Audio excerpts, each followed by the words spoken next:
ان سے پہلے ایک دو شیخ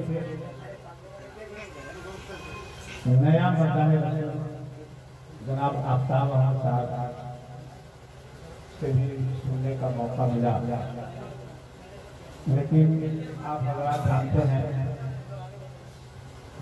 یہ سارے حضرات جو ہیں محبت سے نعت شریف پڑھتے ہیں. آپ کو سارے ٹائم میں بھی آپ کو سنایا ہوگا، نہیں سنایا؟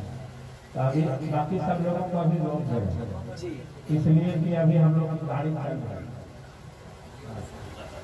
گاڑی ہم چل رہی ہے. مطلب یہ ہے کہ ایک جگہ تقریر کر کے ہم آ رہے ہیں اور یہاں بھی تقریر کرنا ہے. اور کہیے گا کہ ضرور آپ تقریر کیجیے، کہیے گا کہ نہیں اگر تقریر کریں گے تو آپ حضرات شکایت ہو جائے گی. اور پھر وہاں جلسہ ہے کیا کہتے ہیں گرمی، اور وہاں آ رہے ہیں آپ لوگ سے چہیتے مقرر نعمان اختر رائفل بھی ہماری حضرات. اب گاڑی چل رہی ہے، چلتی ہوئی گاڑی چل رہی ہے. میں چاہتا ہوں کہ ان کو آپ کے سامنے پیش کریں. پورے ہندوستان کا گھوم رہے ہیں شاعر اسلام مداح رسول اندریب گلشن مدینہ حضرت فیروز احمد. جب جنگ ہو رہی ہو اور اس وقت نماز کا وقت آئے تو نماز پڑھنا چاہیے کہ نہیں پڑھنا چاہیے؟ جہاد بھی فرض ہے اور نماز بھی فرض ہے. توجہ کیجیے، جہاد بھی فرض ہے اور نماز بھی فرض ہے. اب جہاد ہو رہی ہے، نماز کا وقت آ گیا، نماز پڑھنا ہے کہ نہیں پڑھنا؟ اس وقت بھی نماز پڑھنا ہے، اس وقت بھی نماز پڑھنا ہے. طریقہ الگ ہو جائے گا، طریقہ الگ ہو جائے گا، لیکن نماز اس وقت بھی پڑھنا ہے. علامہ اقبال نے کہا ہے کہ آ گیا ہے لڑائی میں اگر وقت نماز. آپ لوگ سوچتے ہیں کہ ہم گا نہیں سکتے، ہم کو بھی گانے آتا ہے. اب تب بھائی وہی سے مسکرا رہے ہیں، سوچتے ہیں کہ گانے نہیں آتا ہے، ان کو بڑھا ہو گیا. ارے ہم بھی گانے گاتے ہیں ایک سے ایک. آ گیا ہے لڑائی میں اگر وقت نماز، آ گیا ہے لڑائی میں اگر وقت نماز. قبلہ رو ہو کے زمین بوس ہوئی قوم حجاز، ہو کے زمین بوس ہوئی قوم حجاز. اور ایک ہی صف میں کھڑے ہو گئے محمود و ایاز. ایک ہی صف میں کھڑے ہو گئے محمود و ایاز. نہ کوئی بندہ رہا اور نہ کوئی بندہ نواز، نہ کوئی بندہ رہا اور نہ کوئی بندہ نواز، نہ کوئی بندہ رہا اور نہ کوئی بندہ نواز. محترم بزرگوں اور عزیز دوستو، یہ ہے حسینی جن کو سب سے زیادہ دنیا میں اگر کسی عمل کی فکر ہوتی ہے تو نماز کی فکر ہوتی ہے، فکر ہوتی ہے تو قرآن کی فکر ہوتی ہے. اور ہم لوگ ہیں نہ نماز سے واسطہ ہے نہ قرآن سے واسطہ ہے، نہ نماز سے واسطہ ہے نہ قرآن سے واسطہ ہے. میاں محرم شریف آوے اور ذکر حسین کیجئے، تلاوت قرآن کیجئے. امام حسین نے ہم کو یہ تعلیم دیا ہے کہ سر کٹ جائے مگر تلاوت قرآن بند نہیں ہونا چاہیے، تلاوت قرآن بند نہیں ہونا چاہیے. ہم لوگ تو ایسے ہوتے ہیں دوستوں اور بزرگوں کہ تلاوت قرآن بھول جاتے ہیں، کرتے ہی نہیں ہے. محترم بزرگوں اور عزیز دوستوں، امام حسین نے شہادت کے بعد بھی نیزے پر چڑھ کر کے قرآن مقدس کی تلاوت فرمایا. نیزے پر بے شمار تاریخ اس بات کہ امام حسین نے میرے پر قرآن مقدس سنایا۔ محترم بزرگوں اور عزیز دوستوں، سیدنا سرکار امام علی مقام حضرت امام حسین رضی اللہ تعالیٰ عنہ کا سر مبارک جب شمر گئی تن مبارک سے جدا کر رہا تھا، امام حسین اس وقت منظر الہی میں مصروف ہیں۔ سبحان اللہ۔ ایسا لگ رہا ہے کہ ان کو سر مبارک کے کٹنے کا ذرہ برابر بھی درد نہیں ہوا، ذرہ برابر بھی درد نہیں ہے۔ مگر بتائیے، سر کٹ رہا ہے مگر درد نہیں ہو رہا، ایسا ہو سکتا ہے کہ نہیں؟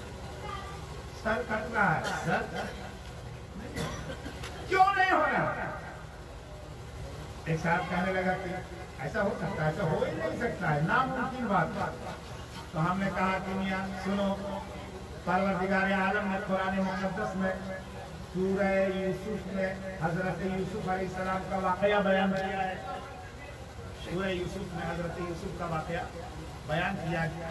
حضرت یوسف علیہ السلام کے تسلیم پر بی بی زلیخا پیدا ہو، بی بی زلیخا پیدا ہو، تو مصر کی عورتوں نے زلیخا کو طعنہ دیا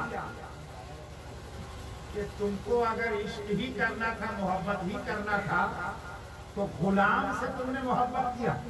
یوسف علیہ السلام ان کے یہاں غلام تھے، نوکر تھے، تو غلام سے تم نے محبت کیا۔ ارے کسی دولت مند، کسی وزیر، کسی سنتری سے، کسی منتری سے اگر محبت کیا ہوتا تو یہ قابل فخر بات تھی، غلام سے، نوکر سے محبت کیا۔ تو زلیخا نے مصر کی تمام عورتوں کی، بڑے بڑے سرداروں کی عورتوں کو، بڑے بڑے حکامات کی عورتوں کو دعوت دیا کہ تم لوگ میرے گھر میں آؤ، تمہاری دعوت ہے۔ آئیں سب عورتیں، ان کو کھانا وانا کھلایا، اور کھانا کھلانے کے بعد میں ان کے ہاتھ میں ایک پھل دیا اور ایک چاقو دیا۔ یہ میرا بیان نہیں ہے، قرآن کا بیان ہے، یاد رکھیے، قرآن نے بیان کیا ہے۔ ایک پھل دیا اور ایک چاقو دیا، اور کہنے لگے کہ تم لوگ کہتی ہو کہ ہم نے غلام سے محبت کی ہے، وہ غلام ہے کہ دنیا کے تمام حسینوں کا امام ہے، تم لوگوں نے دیکھا بھی ہے، اس کو دیکھا بھی ہے؟ نہیں دیکھا تو نہیں ہے۔ کہا کہ ٹھیک ہے، تو تم لوگ دیکھ لو، اور سنو میں جا رہی ہوں، ان کو بلانے کے لیے وہ ادھر سے گزریں گے، تم لوگ دیکھنا، اور جیسے ہی ان کے اوپر نگاہ پڑے تو تم اپنے ہاتھ کا پھل جو ہے تو چاقو سے کاٹ دینا۔ محترم بزرگوں اور عزیز دوستوں، حضرت بی بی زلیخا رضی اللہ تعالیٰ عنہا نے یوسف علیہ السلام و تسلیم سے جا کر کے کہا کہ اخرج علیہم، آپ ان لوگوں کے درمیان سے گزر جائیے، نکلیے یہاں، ان لوگوں کے درمیان سے گزریے تاکہ یہ آپ کو دیکھ سکے۔ محترم بزرگوں اور عزیز دوستوں، قرآن مقدس میں بیان ہے کہ جب حضرت یوسف علیہ السلام و تسلیم ان عورتوں کے درمیان سے گزرے تو عورتوں نے اپنے ہاتھ کا پھل کاٹنا شروع کیا۔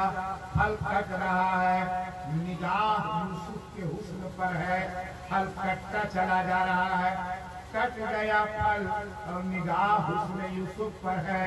ان کو پتا نہیں ہے کہ پھل کٹا ہے یا نہیں کٹا ہے، چھری مگر چل رہی ہے، پھل کٹ گیا، ان کو پتا نہیں چلا، انگلیاں کٹ گئی اور ان کو پتا نہیں چلا، نگاہ حسن یوسف پر جمی ہوئی ہے۔ تمام عورتوں نے اپنے انگلیاں کاٹ دی۔ محترم بزرگوں اور عزیز دوستوں، حسن یوسف کو دیکھنے میں وہ اتنا محو ہوئی، اتنا محو ہوئی، جو پھل کب کٹا یہ پتا نہیں چلا، انگلی کب کٹی یہ بھی پتا نہیں چلا۔ سبحان اللہ، سبحان اللہ۔ محترم بزرگوں اور عزیز دوستوں، اب کہنے دیا جائے کہ جتنی خواتین تھی وہاں پر حسن یوسف کو دیکھنے میں اتنا محو ہوئی کہ انگلیاں کٹنے کا ان کو درد تک نہیں ہوا، انگلیاں کٹنے کا ان کو۔ محترم بزرگوں اور عزیز دوستوں، حسن یوسف ایسا حسن ہے کہ عورتیں پھل کو کاٹ رہی ہے، پتہ نہیں چل رہا، انگلیاں کاٹ رہی ہے، درد نہیں ہو رہا، جب یوسف کا حسن ایسا ہے تو یوسف نبیوں کے سردار جناب محمد رسول اللہ کا حسن کیسا ہوگا؟ مصطفیٰ جان رحمت کتنے حسین ہیں ہوں گے؟ آپ اندازہ لگائیے، امام حسین کو سر کٹنے کی خبر نہیں ہے، حسین کو نانا جان کا جلوہ دیکھنے میں مصروف ہے، نانا جان کا جلوہ دیکھنے میں مصروف ہے۔ امام حسین کو سر کٹنے کی کیا خبر معلوم ہو سکتی ہے؟ محترم بزرگوں اور عزیز دوستوں، وہ امام حسین ہیں جن کو اپنے نانا سے کس قدر محبت ہے، کس قدر لگاؤ ہے کہ صرف نانا کی امت کو صبح قیامت تک کے گناہوں سے بچانے کے لیے اور جہنم میں مغفرت کا پروانہ عطا فرمانے کے لیے امام حسین نے اپنی بھی شہادت پیش فرمائی اور 72 کی شہادت پیش فرمائی۔ محترم بزرگوں اور عزیزوں، ایک بات ہم کو ابھی بھی حال میں معلوم ہے، ہم سوچ رہے تھے کہ یہ 72 ہی کیوں شہید ہوئے؟ 73 بھی ہو سکتے، 71 بھی ہو سکتے، مگر جانتے ہیں یہ 72 کی تعداد کوئی معمولی تعداد نہیں ہے، ہر انسان کے دل سے جڑا ہوا ہے، ہر انسان کے دل سے جڑا ہوا ہے۔ انسان کا دل ایک منٹ میں کتنی بار بڑھتا ہے؟ بڑے بڑے سائنسدانوں نے یہ تحقیق ہے کہ ہر انسان کا دل ایک منٹ میں 72 بار بڑھتا ہے، 72 بار بڑھتا ہے۔ کتنا لگاؤ ہے میدان کربلا میں 72 کی تعداد کا انسان سے، یقین مانیے۔ اسی لیے ہندوستان کے گاندھی نے یہ کہا تھا کہ اس قوم کو بیدار کو ہونے دو، دنیا کے اقوام کو بیدار کو ہونے دو، ہر قوم پکارے گی ہمارے ہیں حسین، ہر قوم پکارے گی ہمارے ہیں حسین۔ آج ہم صرف حسین کا نام لینے والے ہیں ایسا نہیں ہے دوستوں اور بزرگوں، جو ان کے دین کے منکر ہیں وہ بھی حسین کا نام لیتے ہیں۔ محترم حضرات، پروردگار عالم سے دعا ہے کہ رب کائنات ہم سبوں کو امام حسین کی محبت میں زندگی گزارنے کی توفیق عطا فرمائے اور امام حسین کے نقش قدم پر چلنے کی توفیق عطا فرمائے۔ کافی وقت ہو گیا ہے، میں چاہتا ہوں کہ آج کی گفتگو تمام کر دوں۔ وآخر دعوانا الحمدللہ رب العالمین۔ ابرہۃ قلوب کا ذکر ضرور ہے اور